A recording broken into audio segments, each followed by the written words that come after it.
नमस्कार दोस्तों, आपका मेरे चैनल जननी सर्विसेज में स्वागत है। आज हम लोग जानने वाले हैं क्या है फाइनेंशियल ईयर और क्या है असेसमेंट ईयर, दोनों में क्या फ़र्क होता है, ये हम आज जानने वाले हैं। सबसे पहले हम लोग जानेंगे फाइनेंशियल ईयर क्या होता है। भले ही नया साल जो है 1 जनवरी से शुरू होकर 31 दिसंबर को ख़त्म हो जाता है, पर इनकम टैक्स का साल जो है वो 1 अप्रैल से शुरू होकर अगले साल के 31 मार्च तक होता है। अभी फाइनेंशियल ईयर क्या होता है ये मैं आपको बताऊंगा। 1 अप्रैल से शुरू होकर अगले साल के 31 मार्च तक की कमाई का हिसाब आपको इनकम टैक्स को देना होता है। इनकम टैक्स एक्ट के अनुसार ये 1 अप्रैल से लेकर 31 मार्च तक का समय जो है वो फाइनेंशियल ईयर कहलाता है।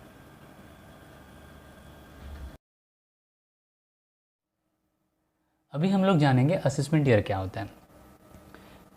पीछे हम लोगों ने देखा फाइनेंशियल ईयर क्या होता है, तो वो फाइनेंशियल ईयर में हम जो कमाई करते हैं उस पे जो टैक्स आता है वो हमें अगले फाइनेंशियल ईयर में भरना होता है और उसके साथ साथ इनकम टैक्स का रिटर्न फाइल करना होता है। तो जिस साल में हम लोग टैक्स भर के रिटर्न फाइल करते हैं उसे असेसमेंट ईयर कहते हैं।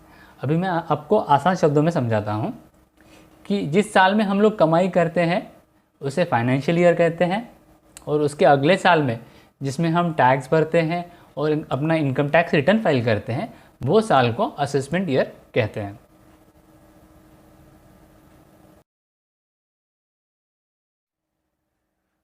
अभी हम लोग जानेंगे असेसमेंट ईयर और फाइनेंशियल ईयर में क्या फ़र्क होता है। तो इसे मैं आपको एक उदाहरण देके समझाता हूँ। फाइनेंशियल ईयर 2019 और 2020 में आपने जो भी कमाई की है उस पे जो इनकम टैक्स आएगा वो आपको अगले साल 2020-2021 में भरना है और उसके साथ साथ आपका इनकम टैक्स रिटर्न भी फाइल करना है। अभी इस उदाहरण में आपका फाइनेंशियल ईयर आ गया 2019-20, ये आपका फाइनेंशियल ईयर हो गया, और अभी इसी फाइनेंशियल ईयर का 2020-2021 ये जो है असेसमेंट ईयर होगा।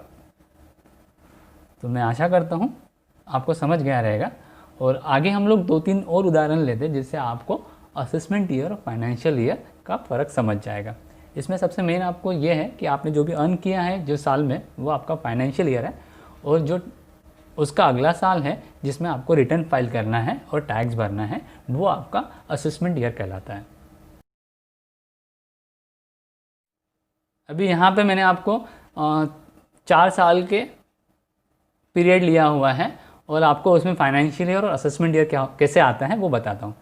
जैसे 1 अप्रैल 2019 से 31 मार्च 2020 तक का जो साल है इसे फाइनेंशियल ईयर कहलाएगा 2019-20, और उसका असेसमेंट ईयर 2020-21 हो गया। इसमें आपको यहाँ पे जो फाइनेंशियल ईयर 2019-20 में आपने जो कमाई की है इसका टैक्स और रिटर्न आपको असेसमेंट ईयर 2020 और 21 में फाइल करना है। जैसे कि आपका 2019-20 में जो भी आपने कमाई की है उसका रिटर्न आपको 30 नवंबर तक अभी फाइल करना है अगर आपका नॉन ऑडिट रहेगा, और अगर ऑडिट रहेगा तो आपको 31 अक्टूबर का डेट है। वैसे ही 1 अप्रैल 2018 से लेकर 31 मार्च 2019 तक का समय जो है उसका फाइनेंशियल ईयर हो गया 2018-19, उसका असेसमेंट ईयर हो गया 2019-2020। उसी तरह 1 अप्रैल 2017 से लेकर 31 मार्च 2018 तक का समय जो है उसका फाइनेंशियल ईयर हो गया 2017-2018, उसका असेसमेंट ईयर हो गया 2018-2019।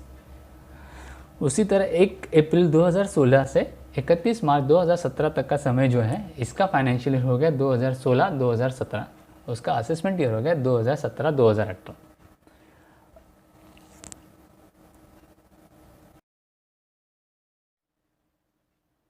मैं आशा करता हूँ आपको हमारा ये वीडियो पसंद आया रहेगा। अगर पसंद आया है तो लाइक कीजिए, सब्सक्राइब कीजिए और आपके दोस्तों के साथ शेयर कीजिए। Thank you. Have a nice day. Bye bye.